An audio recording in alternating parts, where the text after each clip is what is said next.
السلام عليكم ورحمة الله وبركاته.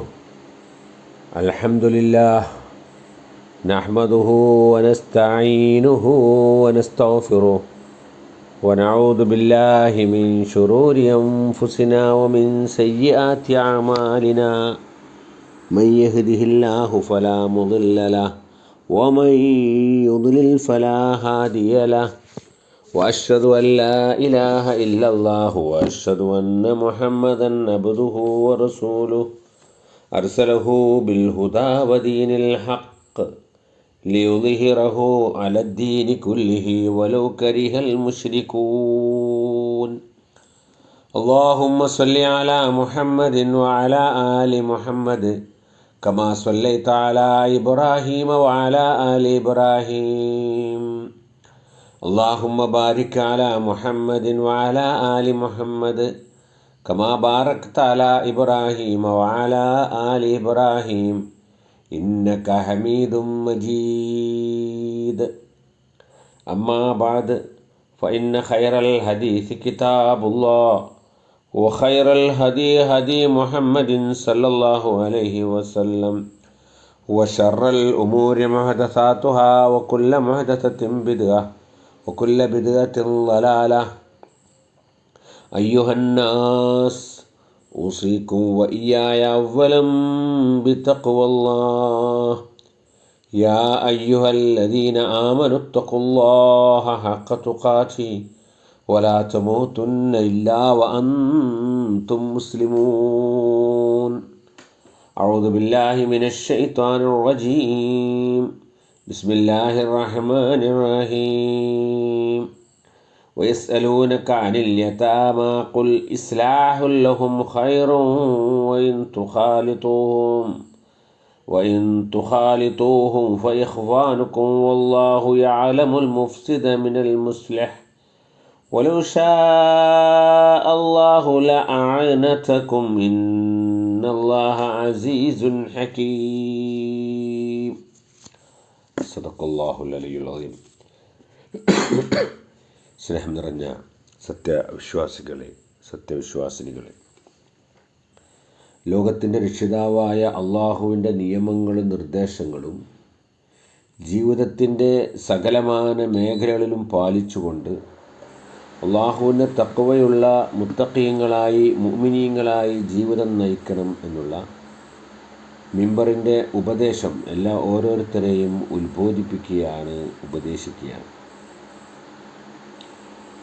മനുഷ്യൻ ഭൗതിക ലോകത്ത് ജീവിക്കുമ്പോൾ പാലിക്കേണ്ട മാനുഷിക ബന്ധങ്ങളിൽ കുടുംബ ബന്ധവും അയൽപക്ക ബന്ധവും കഴിഞ്ഞാൽ പിന്നെ ഏറ്റവും പ്രാധാന്യമർഹിക്കുന്നത് സാമൂഹിക ബന്ധങ്ങളാണ്. തൻ്റെ ചുറ്റിലും ജീവിക്കുന്ന സമൂഹത്തിലെ അവശരും അക്ഷണരും അഗതികളും രോഗികളും ഉൾക്കൊള്ളുന്ന ദുർബല വിഭാഗങ്ങളെ ചേർത്ത് പിടിക്കലും സംരക്ഷിക്കലുമാണ് മാനുഷിക ബന്ധങ്ങളിൽ സുപ്രധാനമായിട്ടുള്ള ഒന്ന്. ഇസ്ലാം ഇതിന് വളരെയധികം പ്രാധാന്യം നൽകിയതായിട്ട് നമുക്ക് കാണുവാൻ സാധിക്കും. പ്രവാചകൻ റസൂലുള്ളാഹി സ്വല്ലല്ലാഹു അലൈഹി വസല്ലമ ദുർബലരെയും അടിമകളെയും പാവങ്ങളെയും തൻ്റെ സദസ്സുകളിലും തൻ്റെ സാമീപ്യത്തിലുമൊക്കെ അവരെ ചേർത്ത് പിടിച്ചുകൊണ്ട് അങ്ങനെയായിരുന്നു പ്രവാചകൻ ജീവിച്ചിരുന്നത്. പ്രവാചകൻ്റെ അനുയായികളിൽ അധികവും അങ്ങനെയുള്ള ആളുകളായിരുന്നു. എന്നിട്ട് പ്രവാചകൻ പറഞ്ഞു, ഈ ബഹൂനി അൽദുഅഫാ ഫഇന്നമാ തുർസഖൂന വതുൻസറൂന ബിദ്ദുഅഫായിക്കും. ബഹൂനി, എനിക്ക് വേണ്ടി നിങ്ങൾ അന്വേഷിക്കുക, അൽദുഅഫാ, എവിടെയാണ് ദുർബലരുള്ളത്, എവിടെയാണ് ബലഹീനരുള്ളത്, എവിടെയാണ് കഷ്ടപ്പെടുന്നവരുള്ളത് എന്ന് അന്വേഷിക്കണം എന്ന പ്രവാചകൻ പറഞ്ഞു. കാരണം ഫഇന്നമാ തുർസഖൂന വതുൻസറൂന, നിങ്ങൾക്ക് ഉപജീവനം നൽകപ്പെടുന്നതും നിങ്ങൾക്ക് സഹായം ലഭിക്കുന്നതും അള്ളാഹുവിൻ്റെ അനുഗ്രഹം ലഭിക്കുന്നതും നിങ്ങളിലുള്ള ദുർബലരെ കൊണ്ടാണ്, അവരുണ്ടായത് കൊണ്ടാണ് എന്നാണ്. പ്രവാചകൻ്റെ കൂടെ എപ്പോഴും സന്തത സഹചാരികളായിട്ടുണ്ടായിരുന്നത് ഇത്തരം ആളുകളായിരുന്നു. ഒരിക്കൽ ചില ഖുറൈശി പ്രമുഖന്മാർ പ്രവാചകൻ സല്ലല്ലാഹു അലൈഹി വസല്ലമയെ സന്ദർശിക്കുവാൻ വേണ്ടി വരികയുണ്ടായി. അപ്പോൾ നബിൻ്റെ അടുത്ത് അടിമകളായ അമ്മാറുണ്ട്, ബിലാലുണ്ട്, പിന്നെ ഹബ്ബാബിനെ പോലെയുള്ള ആളുകളാണുള്ളത്, പാവങ്ങളായ ആളുകളാണുള്ളത്, അടിമകളായ ആളുകളാണുള്ളത്. അപ്പോൾ അവർ പറഞ്ഞു, ഇത്തരം അധമന്മാരായ ആളുകളെ ആട്ടിയോടിക്കുകയാണെങ്കിൽ ഞങ്ങൾ നിന്നെ പിൻപറ്റാം. ഇവരൊക്കെ ഉള്ള സദസ്സിൽ ഞങ്ങൾക്ക് ഇരിക്കാൻ പറ്റില്ല. അതുകൊണ്ട് ഇവരെ നീ ഒഴിവാക്കണമെന്ന് പറഞ്ഞപ്പോൾ പരിശുദ്ധ ഖുർആനിലെ സൂറത്ത് അന്നാമിലെ 52-ാമത്തെ വചനം അവതരിപ്പിക്കേണ്ടേ. വലാ തത്റുദുല്ലദീന യദ്ഊന റബ്ബഹും ബിൽ ഗദാത്തി വൽ അശി യുരീദൂന വജ്ഹഹു മാ അലൈക മിൻ നിസാബിഹിം മിൻ ഷൈ വമാ മിൻ ഹിസാബിക അലൈഹിം മിൻ ഷൈ ഫതത്റുദഹും ഫതകൂന മിനൽ ളാലിമീൻ. വലാ തത്റുദ്, നീ ആട്ടിയോടിക്കരുത്, അല്ലദീന യദ്ഊന റബ്ബഹും ബിൽ ഗദാത്തി വൽ അശി, നിൻ്റെ ഉപദേശ നിർദ്ദേശങ്ങൾ കേട്ട് പ്രഭാതത്തിലും പ്രദോഷത്തിലും അള്ളാഹുവിനോട് പ്രാർത്ഥിക്കുകയും സാഷ്ടാംഗം നടത്തുകയും ചെയ്യുന്ന ഈ പാവങ്ങളായ, ഈ അടിമകളായ, ദുർബലരായ ആളുകളെ നീ ആട്ടിയോടിക്കരുത്. അവരിങ്ങനെ പ്രാർത്ഥിക്കുന്നത് യുരീദൂന വജ്ഹു, അള്ളാഹിൻ്റെ പ്രീതി കാംക്ഷിച്ചുകൊണ്ടാണ്. മാ അലൈക മിൻ നിസാബിഹിം മിൻ ഷൈ, അവരുടെ പ്രവർത്തനങ്ങളെക്കുറിച്ച് നിന്നോട് അള്ളാഹു ചോദ്യം ചെയ്യുകയില്ല. വമാ മിൻ നിസാബിക അലൈഹിം മിൻ ഷൈ, നിൻ്റെ പ്രവർത്തനങ്ങളെക്കുറിച്ച് അവരോടും ചോദ്യം ചെയ്യുകയില്ല. അതുകൊണ്ട് അങ്ങനെയാണെങ്കിൽ നിങ്ങൾക്ക് അവരെ ആട്ടിയോടിക്കാമായിരുന്നു. കാരണം അള്ളാഹു ഓരോരുത്തരുടെയും പ്രവർത്തനങ്ങൾക്കനുസരിച്ചാണ് വിചാരണ ചെയ്യുക. അതുകൊണ്ട് അങ്ങനെ അവരെ നീ ആട്ടിയോടിക്കുകയാണെങ്കിൽ ഫതകൂന മിനൽ ളാലിമീൻ, നീ അക്രമകാരികളിൽ പെട്ടുപോകുന്ന. അപ്പോൾ അള്ളാഹു പരിശുദ്ധ ഖുർആനിലെ ഈ ആയത്തിലൂടെ പറയുന്നത്, പാവങ്ങളെയും ദുർബല വിഭാഗങ്ങളെയും നീ ചേർത്ത് പിടിക്കുകയാണ് വേണ്ടത്, അല്ലാതെ അവരെ സമൂഹത്തിൽ നിന്ന് ആട്ടിയോടിച്ച് അവരെ വേർതിരിച്ച് മാറ്റി നിർത്തുകയല്ല വേണ്ടത് എന്നുള്ള സന്ദേശമാണ് ഈ ആയത്ത് നമുക്ക് നൽകുന്നത്. അപ്പോൾ ഈ ദുർബല വിഭാഗങ്ങളിൽ പ്രത്യേകമായി എടുത്തു പറയേണ്ട വിഭാഗമാണ് അനാഥകൾ, വിധവകൾ, വികലാംഗർ, ഭിന്നശേഷിക്കാർ, രോഗികൾ. ഇവരൊക്കെ ഇന്ന് നമ്മൾ പ്രതിപാദിക്കാൻ ഉദ്ദേശിക്കുന്നത് ഇതിൽപ്പെട്ട ഒന്നാമത്തെ വിഭാഗം അനാഥകളെക്കുറിച്ചാണ്. പിതാക്കൾ നഷ്ടപ്പെട്ടതിനാൽ പരിചരണവും സംരക്ഷണവും ഇല്ലാതായിപ്പോയ, നഷ്ടപ്പെട്ടു പോയ പ്രായപൂർത്തിയാവാത്ത മക്കൾക്കാണ് അനാഥകൾ എന്ന് ഇസ്ലാം പറയുന്നത്. അപ്പോൾ ഇവർക്ക് ചിലപ്പോൾ സമ്പത്തുണ്ടാവാം, ചിലപ്പോൾ സമ്പത്ത് ഉണ്ടാവാതിരിക്കാം. ഏതായാലും ശരി, അവരെ ആ അവസ്ഥയിൽ സംരക്ഷിക്കാൻ ആളില്ല, പരിചരിക്കാനും അവരെ പരിപാലിക്കാനും പിതാവ് ജീവിച്ചിരിപ്പില്ല, അദ്ദേഹം മരണപ്പെട്ടു പോയി. അപ്പോൾ ഈ മക്കൾ സമൂഹത്തിൻ്റെ മുമ്പിൽ ചോദ്യചിഹ്നമാണ്. ആ ബാധ്യത സമൂഹം ഏറ്റെടുക്കണം. പരിശുദ്ധ ഖുർആൻ 4-ാം അധ്യായം സൂറത്ത് നിസായിലെ 36-ാമത്തെ വചനത്തിൽ പറയുന്നുണ്ട്, വഅബ്ദുല്ലാഹ വലാ തുശ്രികൂ ബിഹി ശൈഅൻ വബിൽ വാലിദൈനി ഇഹ്സാന വബിദിൽ ഖുർബാ വൽ യതാമ. വഅബ്ദുല്ലാഹ, നീ അല്ലാഹനെ ആരാധിക്കണം. വലാ തുശ്രികൂ ബിഹി ശൈഅ, അല്ലാഹുവിൽ ആരെയും നീ പങ്കുവെക്കരുത്. വബിൽ വാലിദൈനി ഇഹ്സാന, മാതാപിതാക്കൾക്ക് നീ നന്മ ചെയ്യണം. വബിദിൽ ഖുർബാ, നിൻ്റെ ബന്ധുക്കൾക്കും. വൽ യതാമ, അനാഥകൾക്കും നീ നന്മ ചെയ്യണം. അപ്പോൾ അള്ളാഹുവിനെ കുറിച്ച് പറഞ്ഞു, പിന്നെ മാതാപിതാക്കളെ പറഞ്ഞു, കുടുംബക്കാരെ പറഞ്ഞിട്ട് പിന്നെ പറയുന്നത് അനാഥകളുടെ വിഷയമാണ്. അവർക്ക് നീ നന്മ ചെയ്യണം എന്നാണ്. 2-ാം അധ്യായം സൂറത്ത് ബഖറയിലെ 220-ാമത്തെ വചനത്തിൽ പറയുന്നു, വയസ്അലൂനക അനിൽ യതാമ ഖുൽ ഇസ്ലാഹുൽ ലഹും ഖൈർ. അനാഥകളെക്കുറിച്ച് അവർ എന്നോട് ചോദിക്കുന്നു, നീ പറഞ്ഞേക്കുക, അവർക്ക് നന്മ ചെയ്യലും അവർക്ക് ഉപകാരം ചെയ്യലും അവരെ സംരക്ഷിക്കലുമൊക്കെ വളരെ പുണ്യമുള്ള കാര്യമാണ്. വൈൻ തുഖാലിത്തൂഹും, അവരെ നിങ്ങളെ കുടുംബങ്ങളോട് ചേർത്ത് നിങ്ങൾ സംരക്ഷിക്കുകയാണെങ്കിൽ ഫയഹ്വാനുക്കും, അവർ നിങ്ങളുടെ സഹോദരങ്ങളാണ് എന്നാണ്.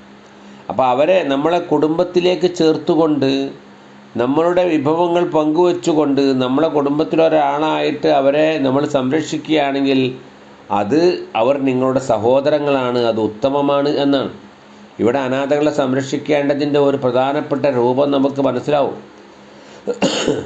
അനാഥകളെ സംരക്ഷിക്കാൻ വേണ്ടി ഇസ്ലാം പഠിപ്പിക്കുന്ന മാർഗം എന്താണെന്ന് വെച്ചാൽ, അവരെ ഇപ്പോൾ കുടുംബക്കാരായ, ഇപ്പോൾ ജ്യേഷ്ഠൻ മരിച്ചുപോയി, അവൻ്റെ മക്കളെയും അവൻ്റെ ഭാര്യയും ഒക്കെ നമ്മളെ കുടുംബത്തോട് ചേർത്തുകൊണ്ട് അവരെ നമ്മളെ പിതാവായി അവരുടെ സ്ഥാനത്ത് നിന്നുകൊണ്ട് അവരെ പരിചരിക്കുകയും അവരെ പരിപാലിക്കുകയും ചെയ്യണമെന്നാണ് ഇസ്ലാം പഠിപ്പിക്കുന്നത്. അങ്ങനെയുള്ള ഒരു പരിചരണമാണ് വേണ്ടത് എന്നാണ് ഇസ്ലാമിൻ്റെ നിയമം. അങ്ങനെ വാപ്പ മരിച്ചത് കുട്ടികൾ അറിയാതെ അവരെ വളർത്തിക്കൊണ്ടുവരണം.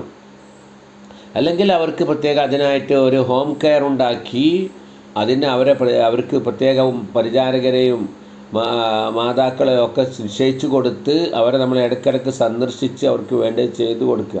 അപ്പോൾ ഒരു പിതാവിൻ്റെ സ്ഥാനത്ത് നിന്നുകൊണ്ട് പരിചരണം കൊടുക്കലാണ് ഇസ്ലാം ആഗ്രഹിക്കുന്ന അനാഥ പരിപാലനം എന്ന് നമ്മൾ മനസ്സിലാക്കുക. നമ്മളിന്ന് ചെയ്യുന്നത് ഒരു അനാഥാലയം സ്ഥാപിച്ച് അനാഥാലയത്തിൽ കുട്ടികളെയൊക്കെ കൊണ്ടുപോയാക്കി എന്നിട്ട് അവർക്കൊരു പ്രത്യേക ഡ്രസ്സും പ്രത്യേക ഒരു രൂപവും ഒക്കെ ആക്കി അവർക്ക് അങ്ങനെ അവർ സമൂഹത്തിൽ നിന്നും മാറ്റി നിർത്തപ്പെട്ട വിഭാഗമാണ് എന്ന് അവർക്ക് തന്നെ തോന്നുന്ന രൂപത്തിൽ സമൂഹത്തോട് ഒരു നിഷേധാത്മകമായ രൂപത്തിൽ വളർത്തിക്കൊണ്ടുവരാനല്ല ഇസ്ലാം പറഞ്ഞത്. അപൂർവം ചില യതീംഖാനകൾ ഇതിന് വിരുദ്ധമായിട്ടുണ്ട്. നല്ല നിലയിൽ കുട്ടികളെ വളർത്തിക്കൊണ്ടുവരികയും വേണ്ട വിധത്തിൽ പരിചരിക്കുകയും ചെയ്യുന്നവരുമുണ്ട്. എന്നാൽ നമ്മൾ കാണുന്നത് ബഹുഭൂരിഭാഗവും ഇതിനെതിരാണ്. അനാഥ കുട്ടികളെ വളരെ പരുഷമായി മോശമായി പെരുമാറുകയും റഫായി പെരുമാറുകയും അവരെ ശിക്ഷിക്കുകയും ഒക്കെ ചെയ്തുകൊണ്ട് ആ കുട്ടികൾക്ക് സമൂഹത്തോടൊരു ദേഷ്യമുള്ള വിദ്വേഷമുള്ള അവസ്ഥയിലാണ് വളർത്തിക്കൊണ്ടുവരികയല്ല.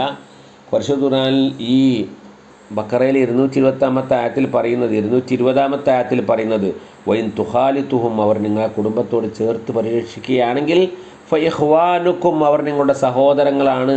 വല്ലാഹു യഅലമുൽ മുഫ്സിദ മിനൽ മുസ്ലിഹ് നന്മ ചെയ്യുന്നവരും അതേമാതിരി തന്നെ ഫിത്ന കുഴപ്പമുണ്ടാക്കുന്നവരെ അള്ളാഹ്ക്ക് കൃത്യമായിട്ട് അറിയാം എന്നാണ്. പ്രവാചകൻ മുഹമ്മദ് നബി കരീം സല്ലല്ലാഹു അലൈഹി വസല്ലമ അനാഥനായിട്ടാണ് വളർന്നു വന്നിട്ടുള്ളത്. ഒരു അനാഥ ബാലൻ്റെ വ്യഥകളും വേദനകളും മുഴുവനും അനുഭവിച്ചുകൊണ്ടാണ് പ്രവാചകൻ്റെ ബാല്യം കടന്നു പോകുന്നത്. പിറന്നു വീണ പ്രവാചകനെ പരിപാലിക്കുവാൻ അന്ന് പിതാവ് ജീവിച്ചിട്ടുണ്ടായിരുന്നില്ല. പിതാവ് നബിയുടെ ജനനത്തിന് മുമ്പ് തന്നെ മരണപ്പെട്ടു പോയി. പിതാമഹൻ അബ്ദുൽ മുത്തലിബാണ് നബിക്ക് പേരിട്ടതും നബിയെ വളർത്തിക്കൊണ്ടുവന്നതും. 6-ാം വയസ്സിൽ മാതാവ് നഷ്ടപ്പെട്ടു. 8-ാമത്തെ വയസ്സിൽ പിതാമഹൻ അബ്ദുൽ മുത്തലിബ് മരിച്ചു. പിന്നീട് അങ്ങോട്ട് 8 മുതൽ 50ഓളം വയസ്സ് വരെ നബിയെ വളർത്തുന്നത് നബിയുടെ പിതാവിൻ്റെ അനിയനായ അബൂ താലിബാണ് അല്ലേ.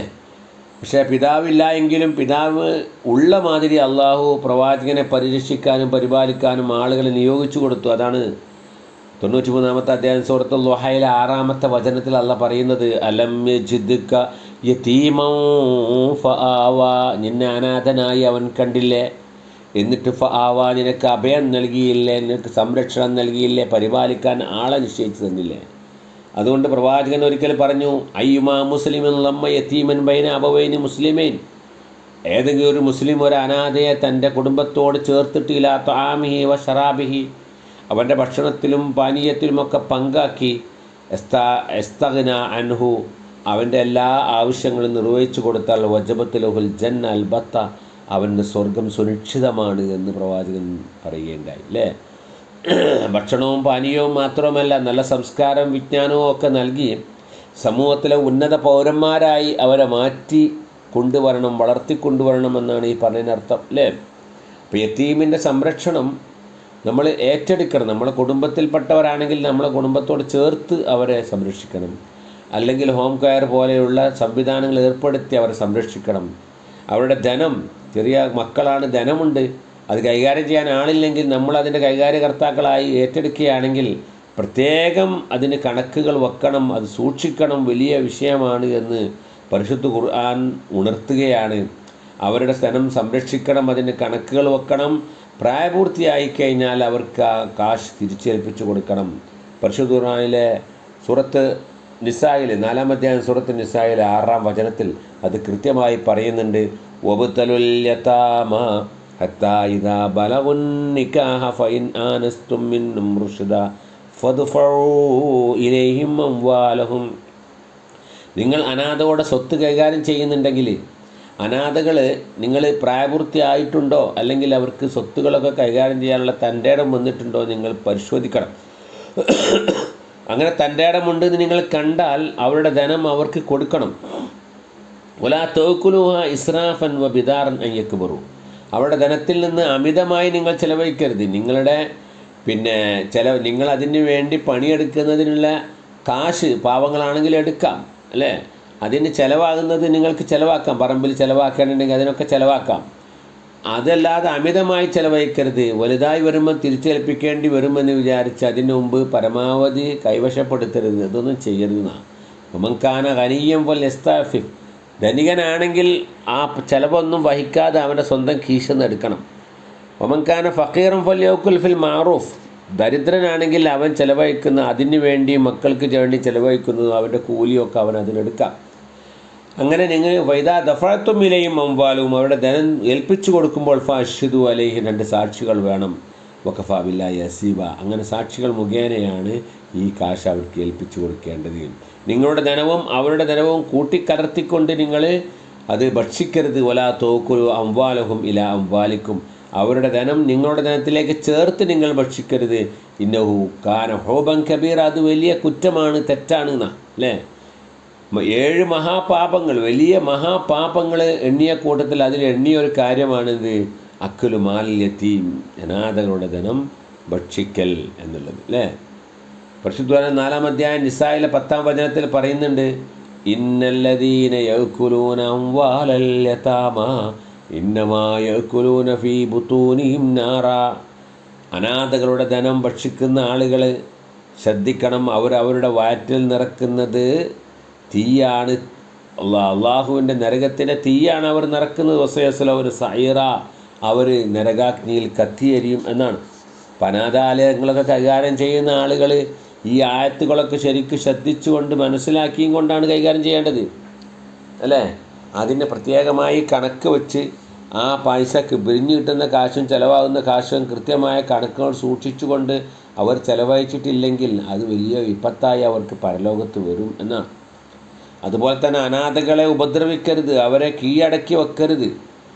അവരുടെ മേൽ ആധിപത്യം ചെലുത്തിയും കൊണ്ട് അവരെ നിങ്ങൾ നിങ്ങളുടെ കാൽ കീഴിലാക്കി വെക്കരുത്. വഅമ്മൽ യതീമ ഫലാ തഖർ, സൂറത്തുൽ ദുഹാൽ അല്ലാഹ് പറയുന്നു, അനാഥകളെ നിങ്ങൾ അടക്കി ഭരിക്കരുത്, നിങ്ങൾ കീഴടക്കി വെക്കരുത്. നിൻ്റെ സംരക്ഷണത്തിലുള്ളതാണെങ്കിലും ശരി, അല്ലാത്ത അനാഥ കുട്ടികളായാലും ശരി, നല്ല നിലയിൽ പെരുമാറണം. നമ്മളെ മക്കളോട് നമ്മൾ പെരുമാറുന്നത് പോലെ തന്നെ അവരോടും പെരുമാറണം എന്നാണ്. അങ്ങനെ നമ്മൾ പെരുമാറുമ്പോൾ നമ്മളിൽ നിന്നും നമ്മുടെ ജീവിതത്തിൽ അതൊരു വലിയ മാറ്റം ഉണ്ടാക്കുമെന്നാണ്. അനാഥകളോട് ഈ രൂപത്തിൽ നമ്മൾ പെരുമാറുമ്പോൾ നമ്മുടെ ജീവിതത്തിൽ വലിയ ചേഞ്ചുകളുണ്ടാവും. നമ്മുടെ ഹൃദയം ലോലമാവും. പരുഷമായ ഹൃദയം, കഠിനമായ ഹൃദയമുള്ള ആളുകൾ, റഫായി പെരുമാറുന്ന ആളുകൾ അനാഥ സംരക്ഷിക്കുകയും അനാഥകളെ പരിപാലിക്കുകയൊക്കെ ചെയ്യുമ്പോൾ അവൻ്റെ മനസ്സ് ലോലമാകും, മൃദുലമാകും, ലളിതമാകും എന്നൊക്കെ റസൂലുള്ളാഹി സ്വല്ലല്ലാഹു അലൈഹി വസല്ലമയുടെ ഹദീസ് നമുക്ക് കാണാം.